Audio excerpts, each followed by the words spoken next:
Welcome to Suman TV. తెలంగాణలో group 1 పరీక్ష ఫలితాలు వచ్చిన తర్వాత అంటే జూలై 7వ తేదీన, జూన్ 9వ తేదీన పరీక్ష జరిగింది. జూలై 7వ తేదీన రిజల్ట్ వచ్చింది, ప్రిలిమ్స్ రిజల్ట్ వచ్చింది.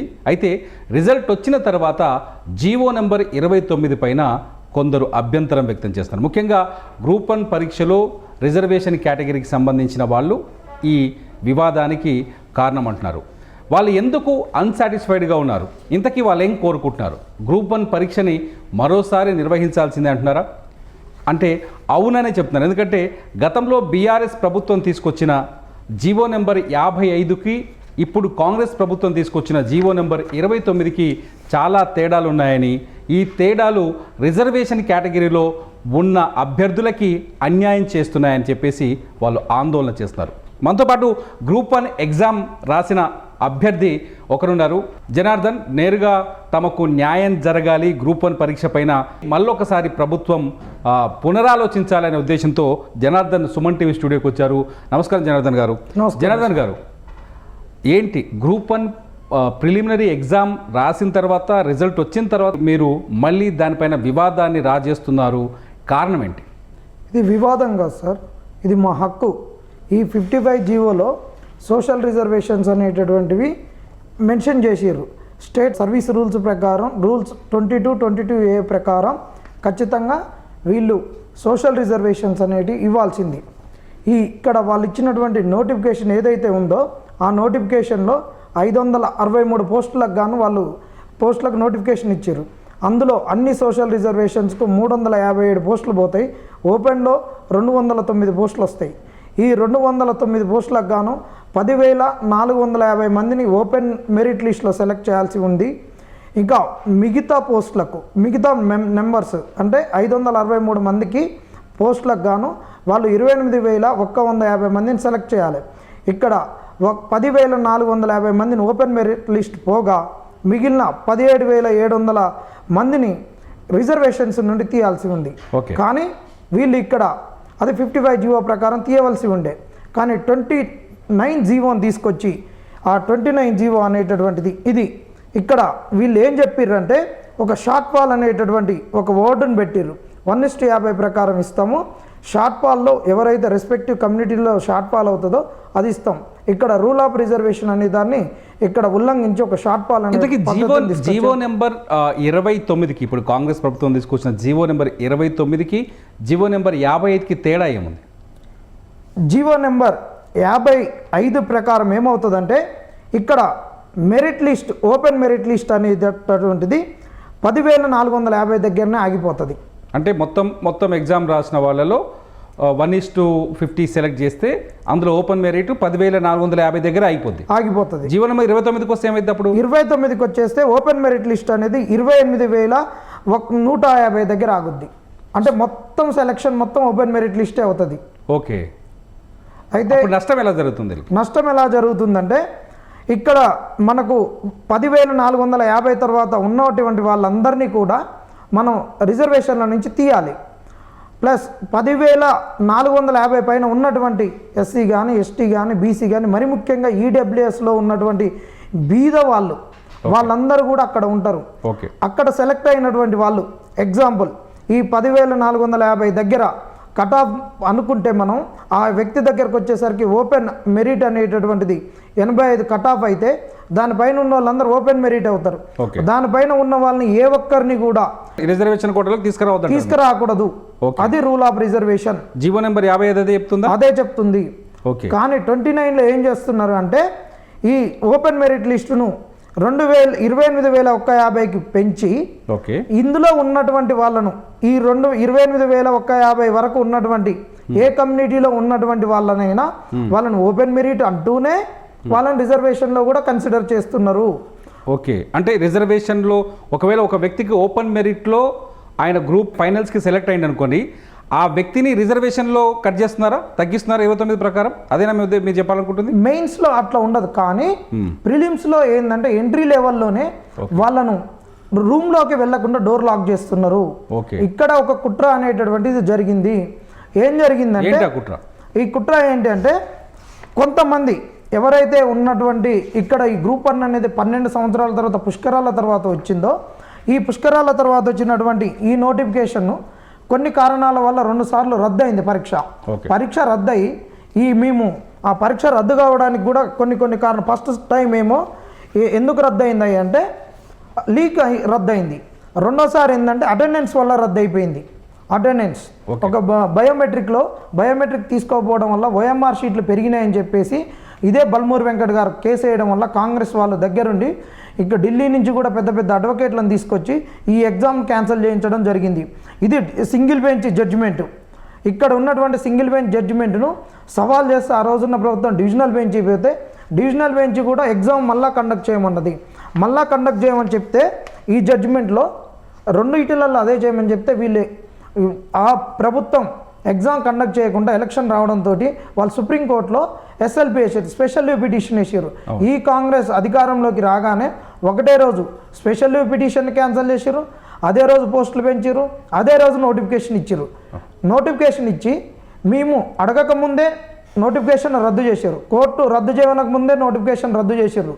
వీళ్ళు మార్చి 14 వరకు ఏదైతే లాస్ట్ డేట్ ఉందో అప్లికేషన్ ఫామ్ అప్లై చేసుకోవడానికి దాన్ని కూడా మేము అడగక ముందే 14 నుంచి 16 వరకు పొడిగించి 2 రోజులల్లా దాదాపు 1 లక్ష కుట్రకోణం ఏముంది 30 లక్షల మంది వచ్చిర్రు. ఇక్కడే కుట్రకోణం దాగింది. ఏంటి అంటే ఇక్కడ ఉన్నటువంటి ఇప్పుడు అధికారంలోకి వచ్చిర్రు కాబట్టి ఇక్కడ కాంగ్రెస్ వాళ్ళకి సంబంధించినటువంటి వాళ్ళైనా కావచ్చు, ఇక్కడ స్టేట్ సివిల్ సర్వీస్ అంటే ఇప్పుడు ఉన్నటువంటి కొత్త రూల్స్ కొత్త జిల్లాలు కాబట్టి వీళ్ళు గత ఒక 4-5 ఏళ్లలోనే ఈరోజు డిఎస్పీకి సెలెక్ట్ అయినటువంటి వాళ్ళు కన్ఫర్డ్ ఐపీఎస్కి సెలెక్ట్ అవుతారు. ఈరోజు డిప్యూటీ కలెక్టర్గా సెలెక్ట్ అయినటువంటి వాళ్ళు 4-5 ఏళ్లలోనే వాళ్ళు కన్ఫర్డ్ ఐఏఎస్లుగా సెలెక్ట్ అయ్యేటటువంటి అవకాశం ఉన్నది. హోమ్ స్టేట్లో నువ్వు ఐఏఎస్ చదువుకున్న ఐఏఎస్ వచ్చినా హోమ్ స్టేట్లో రాకుండా ఐఏఎస్ వచ్చి నార్త్ ఈస్ట్ పోయినా వాడు ఐఏఎస్ వదులుకున్నటువంటి సందర్భాలు చాలా ఉన్నాయి. కాబట్టి హోమ్ స్టేట్ ఇది పెద్ద స్టేటు, అభివృద్ధి చెందినటువంటిది, ఇక్కడ వాళ్ళకు మనం సర్వీస్ చేయొచ్చు అనేటటువంటిది రకరకాల కోణాలు ఉంటాయి. కాబట్టి ఇక్కడ వాళ్ళ పిల్లలను చేసుకోవడానికి ఉన్నటువంటి ఒక ఉద్దేశంతో రాజకీయ నాయకులు వీళ్ళందరూ కూడా ఇప్పుడు ఒక బీసీ వాళ్ళు అయితే వాళ్ళు క్రీమీ లేయర్ కిందికి వస్తారు, ఈడబ్ల్యూఎస్ వాళ్ళైనా వాళ్ళు క్రీమీ లేయర్ కిందికి వస్తారు. కాబట్టి ఉన్నత వర్గాలకు చెందినటువంటి వాళ్ళ పిల్లలైనా బీసీలలో ఐఏఎస్ ఐపీఎస్ ఆఫీసర్లు ఉన్నటువంటి వాళ్ళు ఇక్కడ ఉండి ఈ గ్రూప్ 1కు ప్రిపేర్ అవుతూ సాఫ్ట్వేర్ ఉద్యోగాలు చేస్తూ ట్యాక్స్ కడుతూ వీళ్ళందరూ క్రీమీ లేయర్ కిందికి వచ్చేటటువంటి వాళ్ళు వీళ్ళు ఏం చేసిర్రంటే ఓపెన్ మెరిట్ లిస్ట్ యొక్క దానిని పెంచుదామనే ఉద్దేశంతో వాళ్ళు ఓపెన్ మెరిట్ లిస్టును సంఖ్యను పెంచాలనుకున్నారు. సంఖ్యను పెంచాలి. సంఖ్యను పెంచితే ఏంటంటే వీళ్ళు అనుకున్న వాళ్ళు ఎక్కువ వస్తారు. ఆ సంఖ్యను వీళ్ళతో ఫిల్ఫిల్ చేసుకుంటూ ఇంకా ఎవరైతే కింది వర్గాలు ఇప్పుడు ఈరోజు ఈ సమస్య ఎందుకు వచ్చిందంటే ఈ నోటిఫికేషన్స్ అనేటటువంటి పేపర్ లీక్ అవి గందరగోళం కావడం వల్ల వాళ్ళు ఓసీలలో ఉన్నటువంటి బీద పిల్లలు చాలామంది ఉన్నారు. ఇలా మా ఫ్రెండ్సే మా దగ్గర ఉస్మాన్ యూనివర్సిటీలో మా దగ్గర నాన్ బోర్డర్లుగా చదువుకొని రెడ్డిల పిల్లలు చాలామంది ఓపెన్లో ఉన్నటువంటి వైశ్యుల పిల్లలు వాళ్ళందరూ మా దగ్గర మేము తీసుకొస్తే నాన్ బోర్డర్లుగా ఉండి మా మెస్సులలో తిని మేము సాంబార్ తీసుకొచ్చేంత వరకు ఎదురు చూస్తూ నైట్ హాస్టళ్లలో పొయ్యిల మీద కరెంట్ ఓపెన్ మెరిట్ కేటగిరీని 28,000కి పెంచడం వల్ల ఎక్కువ మందికి అవకాశాలు వస్తాయని ఎందుకు అనుకోకూడదు? మీరు తక్కువ మందికి వస్తాయని అనుకుంటున్నారు? లేదు సార్, ఇప్పుడు మేము చెప్తున్నాం కదా, అలాంటి బీద వాళ్ళ కడుపులు కొడుతూ వీళ్ళు ఏం చేసిర్రంటే అలాంటి పిల్లలు అలాంటి ఆర్థిక భారంతో ఉన్నటువంటి పిల్లలందరూ ఇళ్లలోకి వెళ్ళిపోయారు. వాళ్ళు ఒక ఎస్సీలలోనో ఎస్టీలలోనో బీసీలలో లేరు. ఇప్పుడు మేము చెప్పినట్టు బీదరికాన్ని అనుభవిస్తున్న అందరు పిల్లలు ఆర్థిక భారాన్ని మీరు చెప్తున్న కొన్ని నాకు అర్థమైంది. నేను అడిగే ప్రశ్న ఏంటంటే ఓపెన్ మెరిట్ కోటా పెంచడం వల్ల ఎక్కువ మందికి అవకాశాలు వస్తున్నాయి కదా, ఎక్కువ మంది మెయిన్స్కి వెళ్తున్నారు కదా, అదెందుకు ఆలోచించట్లేదు మీరు? రావట్లేదు సార్, ఎక్కువ మందికి వస్తున్నాయి అవకాశాలు. ఎక్కువ మందికి ఎవరికి వస్తున్నాయి? ఈ బాగా ఉన్నటువంటి వాళ్ళ పిల్లలను ఇందులో ఈ పిల్లలకు రిజర్వేషన్ యొక్క బెర్త్ను ఖాళీ చేపించి షార్ట్ ఫాల్ కింద ఇలాంటి బీద పిల్లల బెర్తులను ఖాళీ చేపించి ఆ బెర్తులను ఎవరైతే క్రీమీ లేయర్ కింద వస్తారో వాళ్ళతో ఫుల్ఫిల్ చేసి ఇక్కడ వీళ్ళు షార్ట్ ఫాల్ అయ్యారు అనేటువంటి ఒక పదంతో కింది నుంచి అప్లిఫ్ట్ చేస్తున్నారు. అసలు ఈ షార్ట్ ఫాల్ అనే మెథడే లేకుంటే ఖచ్చితంగా 28,150 మందిని సెలెక్ట్ చేయాలి. ఈ షార్ట్ ఫాల్ మెథడ్ని తీసుకొచ్చి మీరు అన్న క్వశ్చన్కి డైరెక్ట్ ఆన్సర్ సార్. ఈ బెర్తుల్ని వేరే వాళ్ళతో ఫిల్ చేసి షార్ట్ ఫాల్ అనే వర్డ్ తోటి కింది నుంచి మేము లిఫ్ట్ చేస్తున్నామని చెప్తున్నారు. మేము అది అడగట్లేదు. ఖచ్చితంగా లెజిటిమేసీగా వాళ్ళకు చట్టబద్ధంగా రావాల్సినటువంటి ఈ నెంబర్లను ఫిల్ చేస్తే అందరికీ న్యాయం జరుగుద్ది. ఈ నెంబర్లను ఫిల్ చేయడానికి ఓపెన్లో ఉన్నోని కూడా ఈ నెంబర్లలో చూపిస్తున్నారు. ఇప్పుడు ఈయన జనార్దన్ గారు నేను ఏమంటానంటే ఇప్పుడు మీరు చేస్తున్న వాదనలో ఇప్పుడు గవర్నమెంట్ ఏం చేస్తే మీకు న్యాయం జరుగుతుంది అనుకుంటారు మీరు చెప్పినట్టు? ఖచ్చితంగా అన్ని వర్గాలకు, అది బడుగు బలైన వర్గాలైనా కావచ్చు, ఆర్థికంగా వెనుకబడిన వర్గాల పిల్లలైనా కావచ్చు, వీళ్ళందరికీ న్యాయం జరగాలంటే మీరు ఎవరు చెప్పిన దానికి ఒక శ్రద్ధ వహించకుండా మేము ఏది చేస్తే అది అవుతుంది అనుకొని నైటుకు జీవో తెచ్చిర్రో ఆ జీవో నుంచి నష్టపోయినటువంటి పిల్లలకు న్యాయం జరగాలంటే ఖచ్చితంగా 1:100 ఇస్తేనే న్యాయం జరుగుద్ది. ఓకే, ఇప్పటికిప్పుడు మీరు వేరే రకంగా ఏం చేసినా మీరు నోటిఫికేషన్ కొద్దిగా ఈ డిమాండ్లు అన్నింటి వెనుక గతంలో మొన్న ఆందోళనలు కావచ్చు, మీరు సెక్రటరియట్ని ముట్టడించే ప్రయత్నం చేశారు, ఇందిరా పార్క్ దగ్గర ధర్నా చేశారు. జీవో నెంబర్ 55 అనేది కేసీఆర్ ప్రభుత్వంలో తీసుకొస్తున్న జీవో అది. ఇప్పుడు జీవో నెంబర్ 29 అనేది కాంగ్రెస్ ప్రభుత్వం జీవో నెంబర్ 55 అమలు కావాలి, ఇప్పుడు 1:100 అమలు కావాలని చెప్పేసి డిమాండ్ తెరపైకి తీసుకొస్తున్నారు. దీని వెనకాల రాజకీయ కోణం ఉందా? మీ వెనకాల ఏదైనా రాజకీయ పార్టీ ఉందా? మా వెనక ఏ రాజకీయ పార్టీ లేదు సార్. మేము మా యొక్కటువంటి డిమాండ్ను అడుగుతున్నప్పుడు మేము ఫస్ట్ ఎవరి దగ్గరికి పోయినా ప్రతిపక్షాల దగ్గరికి పోలేదు.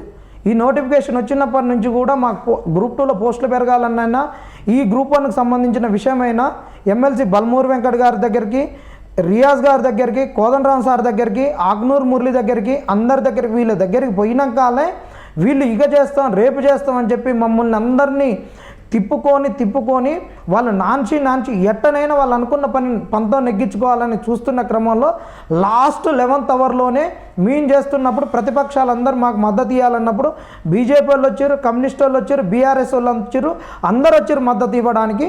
ఆ మద్దతును తీసుకున్నాం. వీళ్ళు మేము ఇంత ఉద్యమాన్ని ఉధృతంగా చేస్తున్నప్పటికీ దీనికి రాజకీయ రంగు పులిమితే మొన్న మేము ఒక 10 రోజుల కిందట ఈ రేవంత్ రెడ్డి గారు మాట్లాడిన మాటలకు మేమందరం కూడా మానసికంగా ఈయన మాట్లాడిన మాటలకు విసిగెత్తిపోయి ఆత్మన్యూనత భావనకు లోనయ్యి ఇట్ట మాట్లాడుతుండేందని ఆ రోజు నైటు 7 నుంచి మార్నింగ్ 7 వరకు కూడా రోడ్ల మీద ధర్నా చేసేటప్పుడు బీజేవైఎం వాళ్ళు, బీజేపీ వాళ్ళు, బీఆర్ఎస్ వాళ్ళు, సామాజిక ఉద్యమాలు చేసినటువంటి విఠల్ పృథ్వీ లాంటి వాళ్ళు వచ్చిన అన్నలు, ఆ పెద్దోళ్ళు వచ్చినా కానీ ఆ అన్నల్ని కూడా మేము మా దర్దాపుల్లోకి రానియకుండా వాళ్ళకి చేతులెత్తి దండం పెట్టి, అన్న మీరు మాకు బాసటగా నిలుస్తామని వస్తే వీళ్ళు రాజకీయ రంగు పులుపుతున్నారని చెప్పేసి పంపించినాం. మేము చాలా క్లియర్గా ఉన్నాము. ఇది నిజమైన డిమాండ్లు, ఈ వాస్తవాలా కావా? ఈ వాస్తవాలు కాకుంటే వాళ్ళు మీడియా ముంగటికి వచ్చి ప్రెస్ మీట్లు పెట్టి చెప్పొచ్చు కదా ఇందులో నీతి నిజాయితీ లేదని. కాబట్టి ఇక్కడ ఏంటంటే వాళ్ళు తప్పించుకోవడానికి మాకు రంగు పులుముతున్నారు, ఆడలేక మధ్యలో బాగలేదన్నట్టు చేస్తున్నారు. అంతే తప్పితే ఇక్కడ క్లియర్గా అర్థమవుతున్నది ఇందులో వాళ్ళ కుట్ర కోణం ఉన్నది. కాబట్టి ఎటుబడి ఇక్కడ ఏంటంటే మహేందర్ రెడ్డి గారు డిసెంబర్లో రిటైర్డ్ అవుతున్నాడు కాబట్టి వాళ్ళు వెళ్ళిపోయే లోపల ఎట్టనైనా పిల్లలతోటి గ్రూప్ ఎగ్జామ్స్ను కంప్లీట్ చేయించాలి అనే ఒక మోటో వాళ్ళ దృష్టిలో ఉన్నది. కాబట్టి అది మనసులో పెట్టుకొని వాళ్ళు చేస్తున్నారు. ఎగ్జాక్ట్లీ మీరు ఇప్పుడు కోరుకుంటుంది అంటే మీకు ఏం జరిగితే న్యాయం జరుగుతుంది అనుకుంటారు? మాకు ఖచ్చితంగా 1:100 ఇస్తే ఇలాంటివి ఉన్నటువంటి అన్నీ కూడా కొట్టుడు పోయి అన్ని వర్గాలకు న్యాయం జరుగుద్ది. 1:100 ఇవ్వాల్సిందే.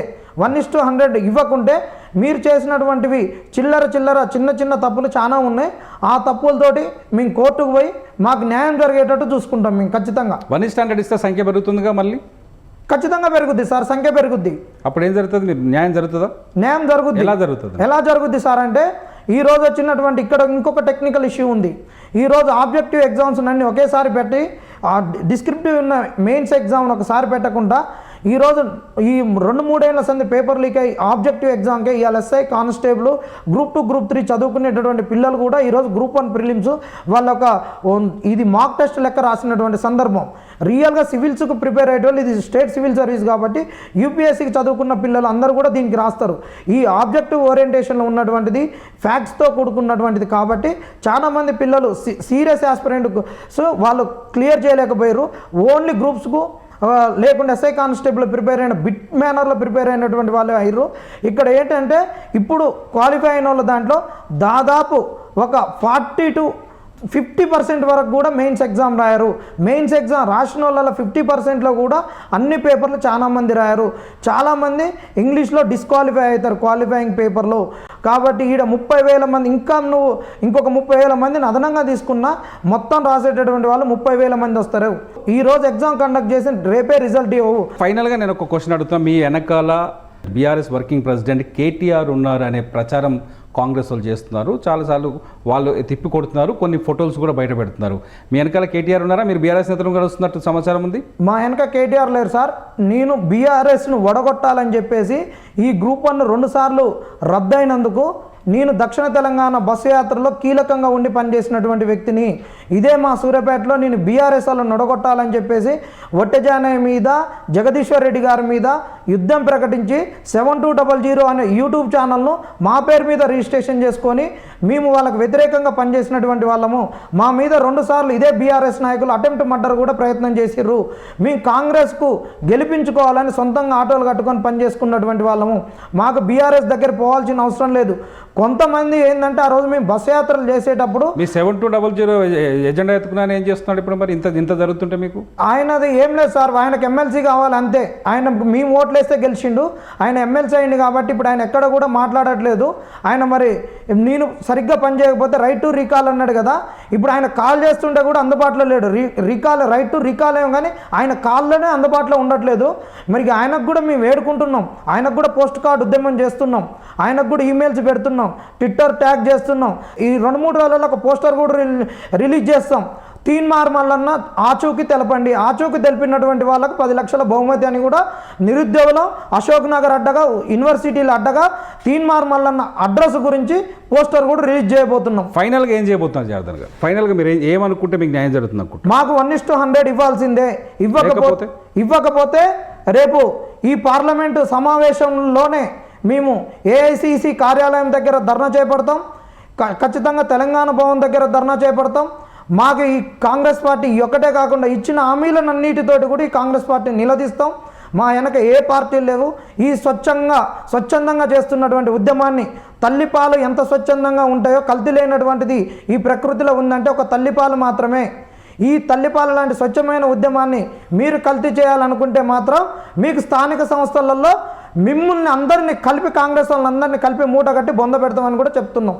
గ్రూప్ 1 పరీక్ష చుట్టూన్న వివాదం జనార్దన్ చాలా స్పష్టంగా చెప్తున్నారు. జీవో నెంబర్ 29 వల్ల తమకు నష్టం జరుగుతోందని, ఈ నష్టాన్ని పూడ్చాలి అంటే ప్రభుత్వం వెంటనే 1:50 కాకుండా 1:100 కేటగిరీ తీసుకురావాలని చెప్పేసి వాళ్ళు డిమాండ్ చేస్తున్నారు. చూద్దాం ప్రభుత్వం కన్సిడర్ చేస్తుందా లేదా అన్నది ఇప్పుడు ఆసక్తికరంగా మారింది. ప్రభుత్వం పరిగణలోకి తీసుకోకపోతే మాత్రం వచ్చే స్థానిక సంస్థల ఎన్నికల్లోపు తమ ఉద్యమాన్ని బలోపేతం చేస్తూ ఉంటారు. చూద్దాం జనార్దన్ గారు, ఆల్ ది బెస్ట్.